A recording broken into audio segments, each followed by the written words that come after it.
പ്രിയ Roy pastor, pastor, പരിചയമുണ്ട്. എല്ലാവരെയും കർത്താവിനെ ശ്രദ്ധിക്കുന്നു.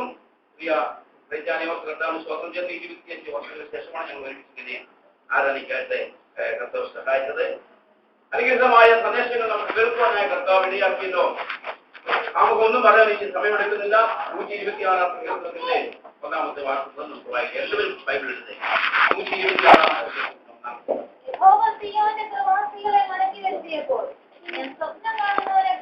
യഹോവ സിയോന്റെ പ്രവാസികളെ മടക്കി വരുത്തിയപ്പോൾ ഞങ്ങൾ സ്വപ്നം കാണുന്നവരെ പോലെയായിരുന്നു. ഈ സങ്കീർത്തനത്തിന്റെ മുകളിൽ ആരോഹണ ഗീതം എന്ന് എഴുതിയിരിക്കുന്നു. ഈ സങ്കീർത്തനത്തിന് മാത്രമല്ല 120 മുതൽ 134 വരെയുള്ള 15 സങ്കീർത്തനങ്ങളുടെ മുകളിൽ എഴുതിയിരിക്കുന്നു ആരോഹണ ഗീതം. എന്താണ് ആരോഹണം ചെയ്യാന്ന് പറഞ്ഞാൽ? ഉയരങ്ങളിലേക്ക് പോകുന്നതിനാണ് ആരോഹണം ചെയ്യുക എന്ന് പറയുന്നത്. അതിന് വിപരീത പദമാണ് അവരോഹണം. ഉയരങ്ങളിലേക്ക് പോകുന്ന ആളുകൾ യെരൂശലേമിൽ ആരാധനയ്ക്കായി, യാഗത്തിനായി, ഉത്സവത്തിനായി പോകുന്ന ആളുകൾ അവിടെയുള്ള സ്റ്റെപ്പുകളിൽ ചവിട്ടുമ്പോൾ പാടുന്ന പാട്ടൊന്നൊക്കെ എങ്ങനെ പറഞ്ഞു കേട്ടിട്ടുണ്ട്. 1-ാമത്തെ പടി ചവിട്ടുമ്പോൾ ഞാൻ എന്റെ കക്ഷത്തിൽ യഹോവയോട് നിലവിളിച്ചു, അവനെനിക്ക് ഉത്തരമരുളുകയും ചെയ്തു. ഞാൻ എന്റെ കണ്ണ് പർവ്വതങ്ങളെ ഉയർത്തുന്നു, അവനെനിക്ക് സഹായം എവിടെ നിന്ന് വരും? യഹോവയുടെ ആലയത്തിലേക്ക് നമുക്ക് പോകാവുന്ന അവനോട് പറഞ്ഞപ്പോൾ ഞാൻ സന്തോഷിച്ചു. സ്വർഗത്തിൽ വസിക്കുന്ന ആളോയെ മുഴുവൻ പറയുക സമയമില്ല, എല്ലാം നമുക്ക് മനഃപ്പാഠം അറിയാം. എങ്കിൽ ഞാൻ പറയട്ടെ, 7-ാമത് സ്റ്റെപ്പ് ചവിട്ടുമ്പോൾ പാടുന്ന പാട്ടാണ് യഹോവ സിയോന്റെ പ്രവാസികളെ മടക്കി വരുത്തിയപ്പോൾ ഞങ്ങൾ സ്വപ്നം കാണുന്നവരെ പോലെയായിരുന്നു. ഒടുവിൽ ഇങ്ങനെ കാണുന്നു, അല്ലയോ രാത്രികാലങ്ങളിൽ 134 സങ്കീർത്തനത്തിൽ കാണുന്നു, രാത്രികാലങ്ങളിൽ യഹോവയുടെ ആലയത്തിൽ നിൽക്കുന്നവരായി എന്ന് പറഞ്ഞ് ആ ഭാഗം അവസാനിപ്പിക്കുന്നു. അതിന്റെ കഷ്ടത്തിൽ നിലവിളിക്കുന്ന ഭക്തന് മാത്രമേ രാത്രിയുടെയും സൂര്യനുടെയും വേളകളിൽ ഹല്ലേലൂയ ദൈവത്തിന്റെ മുഖത്തേക്ക് നോക്കി ആശ്വാസം പ്രാപിക്കുവാൻ കഴിയത്തുള്ളൂ. ഹല്ലേലൂയ. പുതുജനനം മുതൽ അനശ്വരതയുടെ ഉറപ്പ് വരെ ഹല്ലേലൂയ പുതിയ നിയമത്തിൽ നമുക്ക് പല വഴികളും കാണുവാൻ കഴിയുന്നു. രക്ഷിക്കപ്പെട്ടു, സ്നാനപ്പെട്ടു, അഭിഷേകം പ്രാപിച്ചു, എനിക്കെല്ലാം മതി, ധാരാളം എന്ന് ചിന്തിപ്പാനല്ല, ഇനിയും അനേക വഴികൾ നാം ചവിട്ടി കയറേണ്ടതുണ്ട് എന്ന ദൈവത്തിന്റെ വചനം വളരെ ആധികാരികമായ നമ്മോട് സംസാരിക്കും. പ്രവാസികളെ മടക്കി വരുത്തിയപ്പോൾ എന്തായി പ്രവാസം എന്ന് പറഞ്ഞാൽ? മിസ്രൈം എന്ന് പറഞ്ഞാൽ പാപത്തിന്റെ അവസ്ഥയാണെന്നും ഫറവോനെന്ന് പറഞ്ഞാൽ സാത്താന്റെ പകരമാണെന്നും ഒക്കെ നമുക്കറിയാം. എന്നാൽ എന്താണ് പ്രവാസം എന്ന് പറഞ്ഞാൽ? പ്രവാസം എന്ന് പറഞ്ഞാൽ പിന്മാറ്റം. BC 721 അശൂരിലേക്കും BC 606 ബാബേലിലേക്കും ദൈവത്തിന്റെ ജനതയെ പ്രവാസികളായി പിടിച്ചുകൊണ്ടുപോയി. തിരുവനന്തപുരം നമ്മൾ സന്തോഷം പിടിച്ചാൽ ദൈവം ഏൽപ്പിച്ചതാ, പിടിച്ചുകൊണ്ടുപോകാൻ അനുവദിച്ചതാ, അല്ലെങ്കിൽ വേലി പൊളിച്ചു കളഞ്ഞതാ, ദൈവത്തിന്റെ അനുവാദം കൊടുത്തതാ. ദൈവം പറഞ്ഞതുപോലെ നിന്നില്ലെങ്കിൽ, കർത്താവിന്റെ വചനത്തിൽ നിലനിന്നില്ലെങ്കിൽ, അതനുസരിച്ചില്ലെങ്കിൽ പിടിച്ചുകൊണ്ടു പോകുവാനിടയാകും. പേർക്ക് മനസ്സിലായി? ഹല്ലേലൂയ. ദൈവം നമ്മെ എന്തിനു വേണ്ടി വിളിച്ചോ, ഏതിനു വേണ്ടി വിളിച്ചോ, അതിൽ നിന്ന് വ്യതിചലിച്ചാൽ, നമ്മുടെ ലക്ഷ്യം മറന്നാൽ, നമ്മുടെ ശേഷം യാതൊരു പോലെ ആയിപ്പോയാൽ ദൈവം അവരുടെ കയ്യിൽ തന്നെ നമ്മെ ഏൽപ്പിക്കും. പ്രവാസത്തിൽ എന്താ പ്രത്യേകത മക്കളെ? പ്രവാസത്തിന്റെ പ്രത്യേകത, പ്രവാസത്തിൽ എന്തില്ല? ആനുകൂല്യങ്ങളില്ല, പ്രവാസത്തിൽ ശമ്പളമില്ല, ബോണസ് ഇല്ല, ഇതര കാര്യങ്ങളൊന്നുമില്ല, പെൻഷനില്ല. പ്രവാസത്തിൽ അടിമയാണ്, യാതൊരു ആനുകൂല്യങ്ങളുമില്ല. നമ്മുടെ ഭവനത്തിലെ പശുവിനെ നമ്മൾ കെട്ടിയിട്ടിരിക്കുകയാണ്. സാധാരണ 2 ലിറ്റർ ഇറക്കുന്ന പശുവിന് 5 ലിറ്റർ കിട്ടി എന്ന് വിചാരിച്ചേ നമ്മൾ 1 ലിറ്ററിന്റെ കാശ് കൊടുത്താൽ കൊടുത്തേക്കാമെന്ന് വിചാരിക്കില്ല. പശു കാരണം എന്താ? ഇതന്നെയാ കാരണം. പ്രവാസത്തിൽ യാതൊന്നുമില്ല, രോഗിത്തനൊക്കെ. പ്രവാസികൾ എന്ന് പറഞ്ഞാൽ നമ്മളെ ഈ ഗൾഫിലൊക്കെ വന്നവരെ കുറിച്ച് പ്രവാസി മലയാളികൾ ആ പ്രവാസം അല്ല, പിടിച്ചുകൊണ്ട് പോയതാ. നമ്മളിൽ എങ്ങനെ കഷ്ടപ്പെട്ട് ഇവിടെ വന്നത് നമുക്കേ അറിയത്തുള്ളൂ. പക്ഷേ ഇതങ്ങനല്ല, ഇത് പിടിച്ചുകൊണ്ടുപോയതാ. പ്രവചനത്തിൽ പ്രവാസത്തെ കുറിച്ച് പറയുന്നുണ്ട്, സങ്കീർത്തനങ്ങളിൽ അതിനെ കുറിച്ച് പറയുന്നുണ്ട്.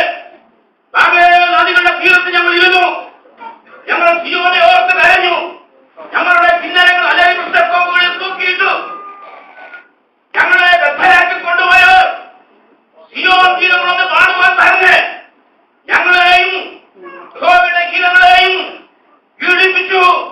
യെരൂശലേമിലെ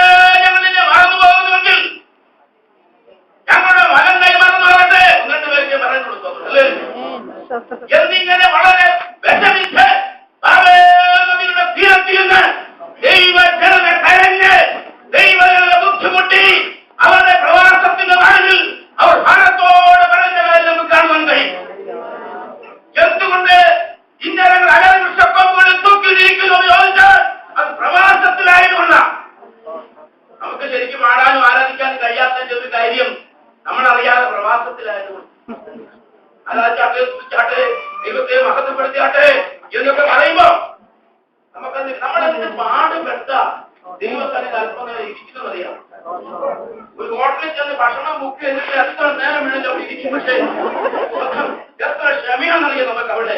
ദൈവസഭയിൽ ഇരിക്കാൻ വലിയ ബുദ്ധിമുട്ടാണ്. പ്രത്യേകിച്ച് ഉച്ചയോടടുത്തുള്ള പ്രസംഗമൊക്കെ വളരെ ബുദ്ധിമുട്ടിയാ കേൾക്കുന്നത്. ഒറ്റയ്ക്ക് നശിപ്പിക്കുന്ന സംസ്കാരം എന്താ അതിന്റെ കാര്യം എന്നറിയാമോ? നാം പ്രവാസത്തിലാണ്. അറിഞ്ഞോ അറിയാതെയോ നമ്മെ അസുഖിലേക്കും കാവലിലേക്കും കൊണ്ടുപോയിരിക്കുക. നമ്മളറിയാതെ നാം അറിയാതെ നമ്മുടെ മൂല്യങ്ങൾ തകർന്നു പോയപ്പോൾ ദൈവത്തിന് മുമ്പാകെ പണ്ടൊക്കെ ഇരുന്ന സമയത്ത് ഇവ ടിവിയുടെ മുൻപിൽ നമ്മൾ ഇരിക്കുന്നത്. ഹല്ലേലൂയ. പണ്ട് ആരാധനയുടെ സമയത്ത് ഹല്ലേലൂയ അവനെ പ്രാർത്ഥനയുടെ സമയത്ത് വലിയ ആരാധന ഉണ്ടായിരുന്നാൽ അതിലെല്ലാം സമയം ചെയ്തു. പണ്ടൊക്കെ രാവിലെ യാത്ര പുറപ്പെടുമ്പോൾ വെളുപ്പിന് 5-ന്റെ ബസ് പോകാനാണ്. റോഡിന്റെ 2 സൈഡിലുള്ള ക്രിസ്ത്യാനികളെ വീട് ഏത് സർക്കാരാണ് രാവിലെ പാട്ടൊക്കെ അപ്പച്ചന്മാരും അപേക്ഷമാരും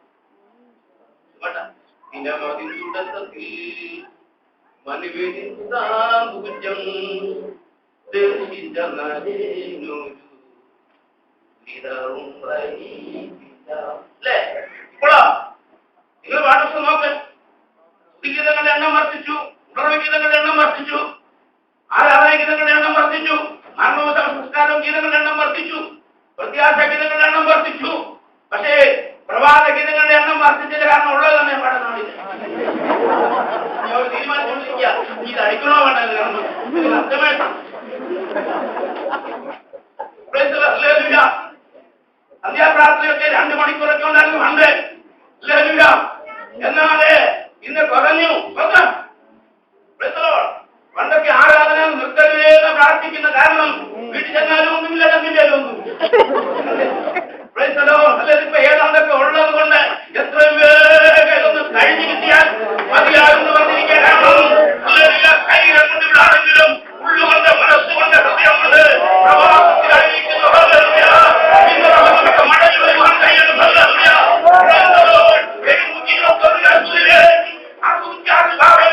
പോയ ദൈവത്തിന്റെ ജനത അവിടെ കിടന്ന് അയ്യം പിടിച്ചു വേദന കേട്ടാണ് ഞങ്ങൾ മടങ്ങി വരേണ്ടത്. ഞങ്ങളെ മടങ്ങി വരുന്നത്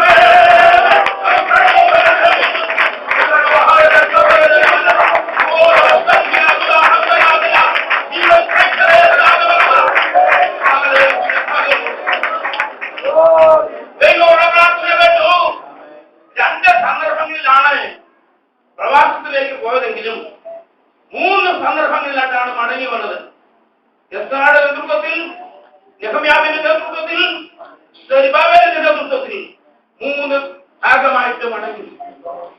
വിമാനത്തിൽ പോകാൻ എടുപ്പാ, മടങ്ങി വരാൻ വലിയ യേശുവിനെ നഷ്ടപ്പെടുത്താനുള്ള മറിയോട് ചോദിച്ചാൽ പറയും 1 ദിവസം കഴിഞ്ഞപ്പോഴാണ് യേശുവിനെ എത്തിയത്. കൂട്ടത്തില്ലെന്ന് വിചാരിച്ചു. മറി വിചാരിച്ചു യോസഫിലൂടെ കാണും, യോസഫ് വിചാരിച്ചു മറിയോടെ കൂടെ കാണും. ഇല്ലേ വലിയ പ്രാർത്ഥനക്കാരുണ്ട് അവിടെ കൂടെ കാണുന്ന അച്ഛൻ വിചാരിച്ചു. കമ്മിറ്റിന്റെ ആളായിട്ട് അച്ഛനെ കൂടെ കാണുമ്പോൾ 2 കൊണ്ടും സർക്കാരുടെ കൂടെ കാണും. ആളുടെ കൂടെ തിരിച്ച് എത്ര ദിവസം കഴിഞ്ഞാൽ കിട്ടിയത്? 3ാമത്തെ ദിവസം ആരെ കണ്ടു കിട്ടിയേ? യേശുവിനെ. 12ാം വയസ്സിൽ യേശുവേ നീ തന്ന തള്ളയോടൊരുമിച്ച കേൾക്കം. 12ാം വയസ്സിൽ യേശുവേ നീ തന്ന തള്ളയോടൊരുമിച്ച കേൾക്കം. സംപ്രതിപാദിച്ചവയുടെ കണ്ട ശാസ്ത്രി വര്യരോട് ധർമ്മഭാഷണം നടത്തിയേ ബോധിച്ചു നീ സിയോൻ മണവാളനേ ശ്രീനരപതിയേ സിയോൻ മണവാളനേ. ഈ മറിയോടാണ് നാട്ടുകാർ പറഞ്ഞ് നിങ്ങളുടെ കോഴിയെ നോക്കിക്കോളെ, ഞങ്ങളുടെ കാക്കയെ നോക്കിക്കോളെ, ഞങ്ങളുടെ നെല്ലിനാക്ക് മുന്നേ കയറാൻ നോക്കിക്കോളെ, ഞങ്ങളുടെ പിള്ളേർ അതേ പറഞ്ഞു എന്റെ മുന്നേ 12 പേരുള്ളൊരു കൊച്ചി കാണാതെ ഒരു ഞാൻ കണ്ടുപിടിച്ചെന്നോടാണ്.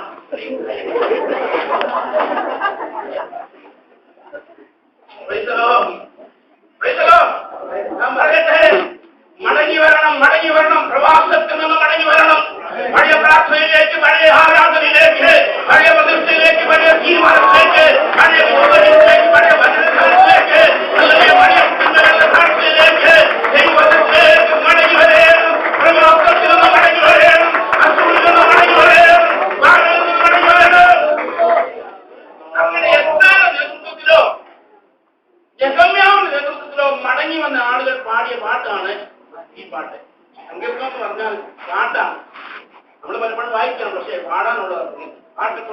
12ാമത്തെ പാട്ട് നമുക്ക് പാടാൻ അറിയാമെന്ന് നമ്മൾ പറയും.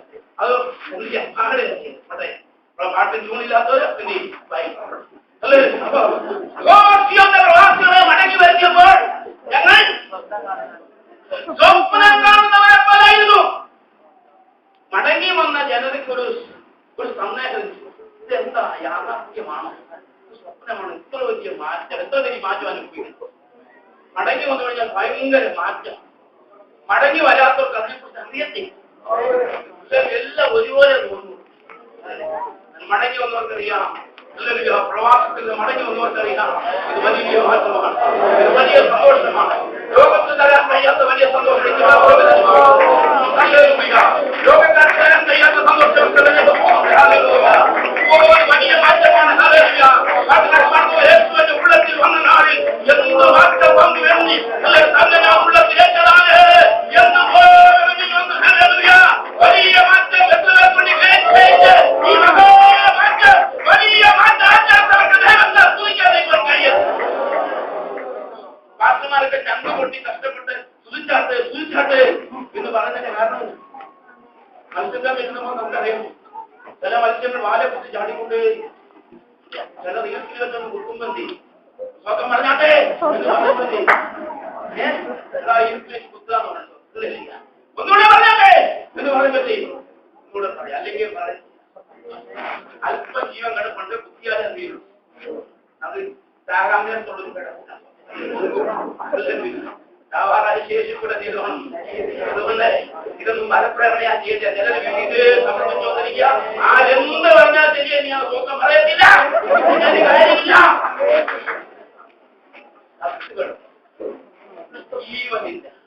ജീവനില്ല ഉയർത്തവരാണ് അതിക്രമങ്ങളാലും പാപങ്ങളാലും മരിച്ചിരുന്നവരായ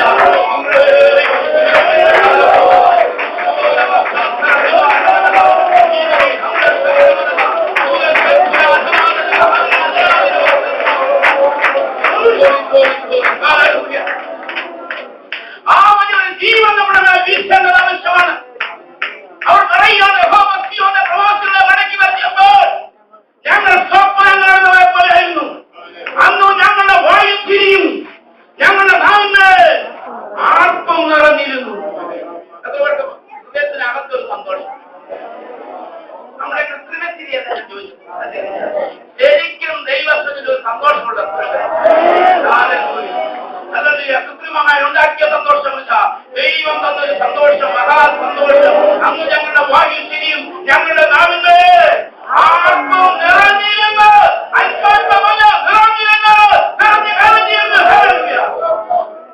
വലിയ സന്തോഷം അല്ലേ? ദൈവത്തില് എപ്പോഴും സന്തോഷമുള്ള ആളായിരിക്കും. അർത്ഥസൃഷ്ട രാജാവിന്റെ പാനപാത്രവാഹനായിരുന്ന നെഹമ്യാവിനോട് രാജാവ് ചോദിക്കുന്നുണ്ട്, നീ എന്താ പുണ്യനായിട്ടിരിക്കുന്നത്? ഇതിന്റെ മുഖം എന്താ? നമ്മളോടാണ് ഇന്നെന്നാ പതിനാറ് സന്തോഷം, ഒരിക്കലും ഇങ്ങനെ തിരിച്ച് കണ്ടിട്ടില്ലല്ലോ, എപ്പോഴും ദുഃഖിക്കുന്ന ആളെ കാണാറുള്ളവൻ എന്താ പറ്റി ഓർമ്മയല്ലോ എന്ന് നമ്മളോട് ചോദിക്കും. നേരെ തിരിച്ചാ ചോദിക്കുന്നത്, നീ എന്തും സന്തോഷവാനാണ്, പക്ഷെ ഇന്ന് മാത്രം നീ എന്നാ ദുഃഖിച്ചിരിക്കുന്നത്?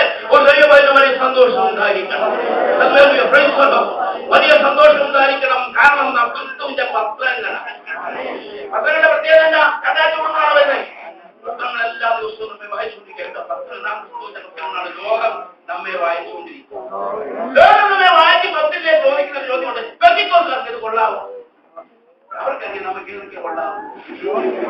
നമുക്കത് അറിയത്തില്ലെങ്കിൽ അവർക്കറിയാം നമുക്ക് ഏതൊക്കെയാ കൊള്ളാവും. ക്രിസ്തുവിന്റെ പത്രങ്ങളായി നമ്മളെ കാണുന്നത് കൊണ്ട്, നമ്മെ വായിക്കുന്നതുകൊണ്ട്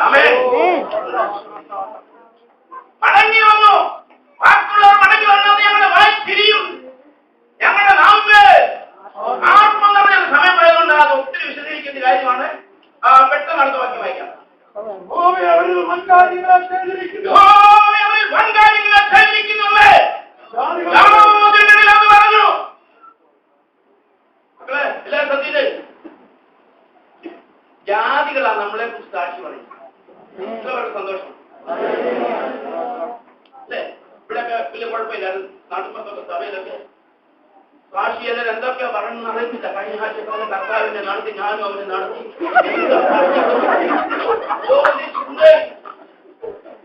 ഇതിന്റെ അതിഥികളൊക്കെ ഉണ്ടെങ്കിൽ അന്ന് സാക്ഷ്യം പറയണം. കർത്തമേശം ഉണ്ടെങ്കിൽ, അല്ലെങ്കിൽ എന്താ PVP ഉണ്ടെങ്കിൽ, ഏതെങ്കിലും യോഗം ഉണ്ടെങ്കിൽ അന്ന് സാക്ഷി പറയാതിരിക്കാൻ ഒക്കത്തില്ല. ഗസ്റ്റ് പാസ്റ്റർമാരുണ്ടെങ്കിൽ ഇല്ലേന്ന് പറയണം. നിർത്തണ്ടോ? എന്തൊക്കെയാ പറഞ്ഞിട്ട് കഴിഞ്ഞ പ്രത്യേകിച്ച് ഒന്നുമില്ല, പക്ഷെ പറഞ്ഞു പറ്റും. എന്താ പറയുന്നത്? അമ്മച്ചി പറഞ്ഞ എനിക്ക് സാക്ഷി പറയണം. പാസ്റ്റർ പറഞ്ഞു 8-10 പേരുണ്ട്, ഒക്കത്തില്ല. അതിന് ഒക്കത്തില്ലെന്ന് പറഞ്ഞാൽ ഒക്കത്തിൽ എനിക്ക് സാക്ഷി പറഞ്ഞിരിക്കണം. ദൈവാത്മാവ് അതുപോലെ തന്നെ എന്ത് ചെയ്യാം? ഒക്കത്തില്ല. വിശ്വാസികൾ പറഞ്ഞു പാസ്റ്റർ പ്രായമുള്ള അമ്മച്ചിയല്ലേ വളരെ സമയമെടുത്തു. എന്നാ അമ്മച്ചി 2 വാക്ക് പറഞ്ഞിരിക്കാം. അമ്മച്ചി എന്നിട്ട് പറഞ്ഞു 2 കാര്യമാണ് എനിക്ക് പറയാം. ഒരു കാര്യം ഓർക്കുന്നില്ല, മറ്റേ കാര്യം പറയുന്നു. ഇങ്ങനെ ചർവിതമായ കാര്യങ്ങളും യാതൊരു സാങ്കത്യമില്ലാത്ത സാക്ഷ്യങ്ങളും നാം സഭയ്ക്കകത്ത് പറയുന്നത്. പക്ഷേ സാക്ഷികളുടെ സഭയ്ക്ക് വഴിയിലാണ്.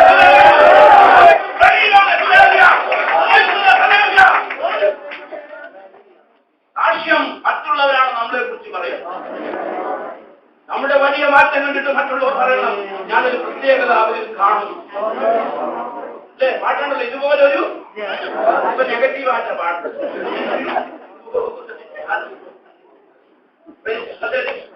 ഞാൻ പറയട്ടെ, നമ്മുടെ സാക്ഷ്യം നാം നിലനിർത്തണം.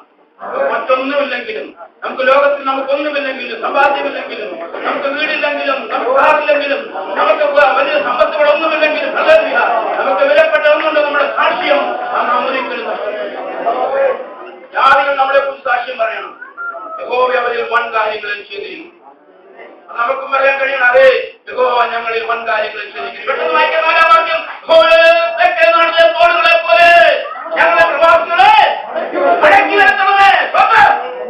എടുത്ത് വായിക്കാൻ സമയമെടുക്കാത്തതുകൊണ്ടാണ്, ഞാൻ പെട്ടെന്ന് സമയം പോയതുകൊണ്ടാണ്. തെക്കേ നാട്ടിലെ തോടുകൾ, അതിന്റെ പ്രത്യേകത എന്താ?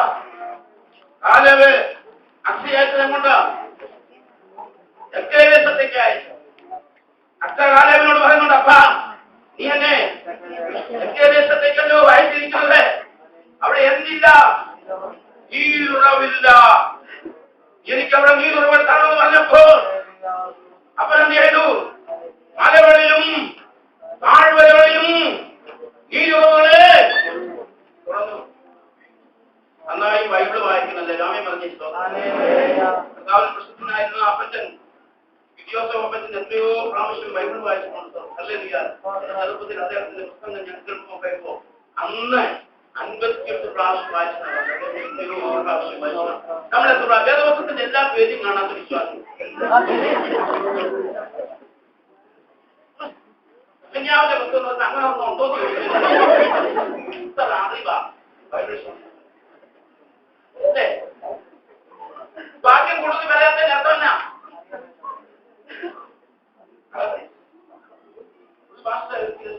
ഒരു ഊണിനെ പറയുന്നത്, ഒരു ഊണിന്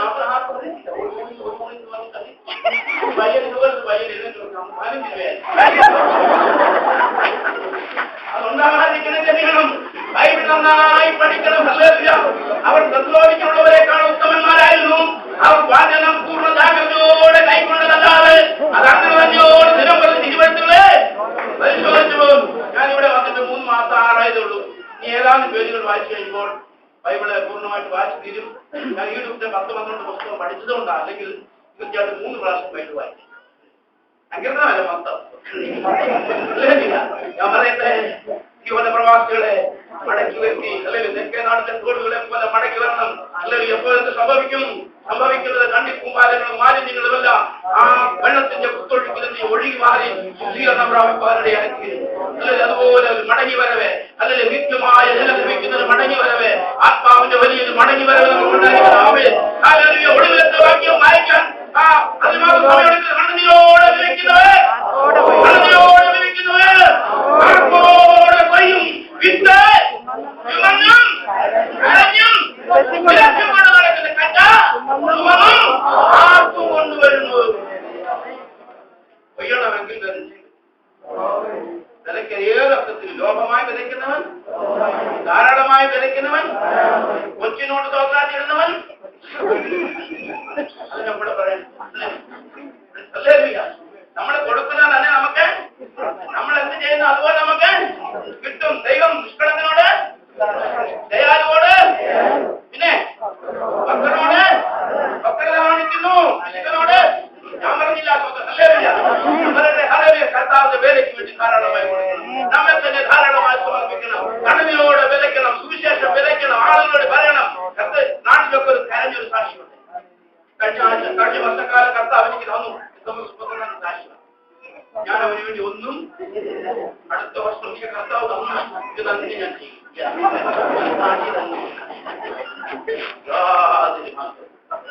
എല്ലാ വർഷവും കച്ചവടം നഷ്ടമാണെങ്കിൽ കടപ്പെട്ടി പോകുന്നില്ല. തിരിച്ചു നോക്കണം. ഞാൻ കർത്താവിന് വേണ്ടി ഒരാളെങ്കിലും കൊണ്ടുവന്ന് പറയാൻ ഈ ഒരു വർഷം ഈ പകുതി വർഷം തീർന്നു, ഈ പകുതി വർഷമുള്ളൂ, ഈ ഒരു വർഷത്തിനുള്ളിൽ ഒരാളെങ്കിലും സഭയിലേക്ക് കൊണ്ടുവരണം.